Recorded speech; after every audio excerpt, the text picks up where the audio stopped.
Bonjour à tous et bienvenue sur cette vidéo où nous allons parler de comment pirater un compte WhatsApp à distance, justement avec des solutions déjà en pratique. Je vais vous montrer, là je démarre d'abord ma machine virtuelle Linux, donc Kali en l'occurrence, là où il y a un peu plusieurs outils que nous travaillons avec.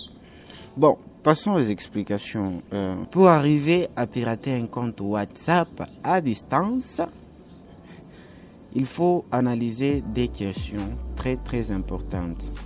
Là où l'application loge, donc la plateforme Android, etc., PC, machin, et la sécurité au niveau de l'application elle-même. Alors pourquoi analyser ces deux cas? Déjà, si le dispositif PC, Android, etc. est vulnérable, ça sera facile de remonter jusqu'à l'application. C'est comme vous mettez $1 million dans une maison qui n'a pas une bonne porte, une maison qui n'est pas bien protégée, les voleurs viendront prendre l'argent.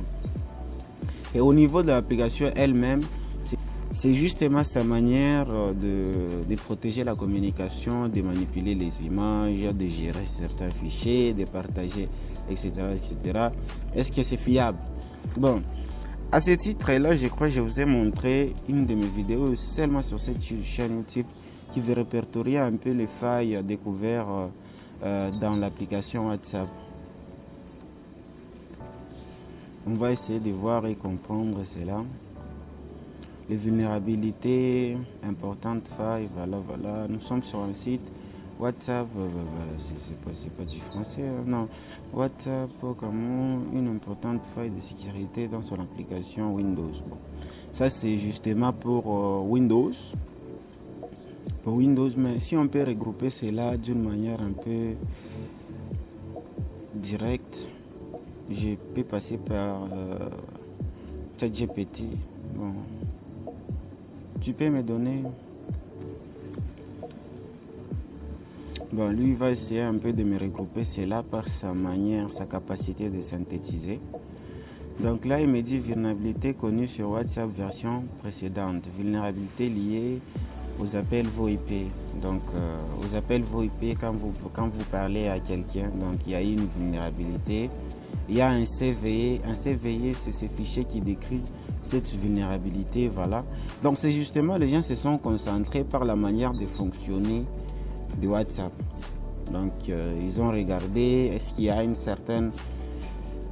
y a l'oubli dans ces points, est-ce que c'est protégé, etc. Donc ça, c'est un peu les solutions qu'ils ont essayé de réfléchir et mettre à disposition. Donc vous avez ce qu'on appelle un CVE. C'est un fichier qui va vous expliquer comment est-ce que cela a été possible et comment est-ce que cela peut être possible par vous.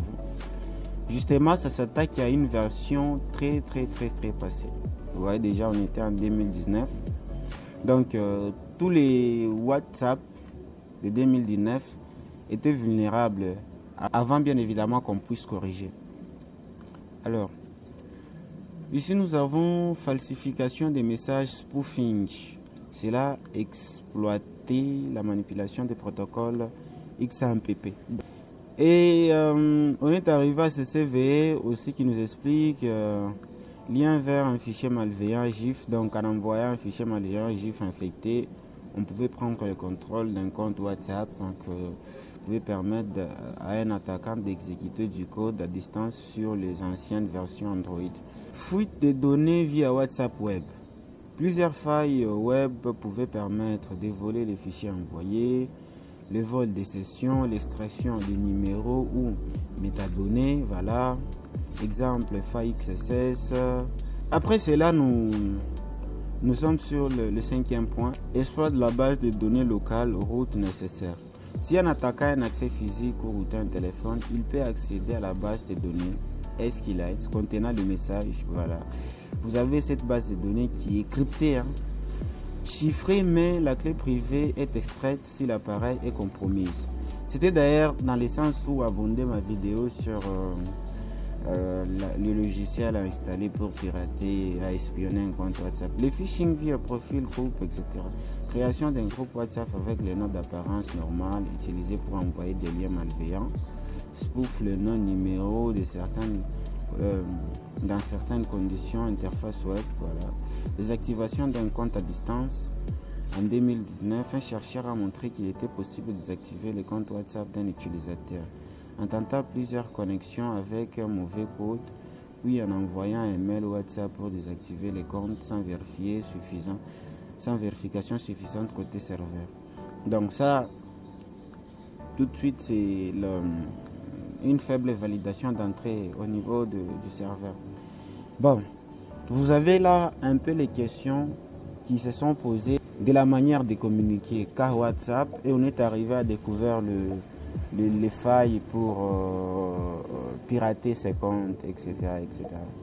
Bon, c'est un peu ça. Donc, il faut tout le temps partir dans l'angle d'étudier et la plateforme qui l'héberge et l'application elle-même pour arriver à bien évidemment pirater un compte WhatsApp.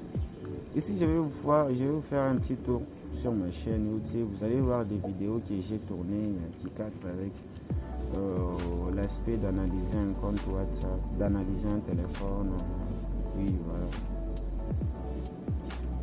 Donc ici, vous avez cette vidéo là. Attendez. Elle est là la vidéo. Non, ça c'est... Je vais rentrer là.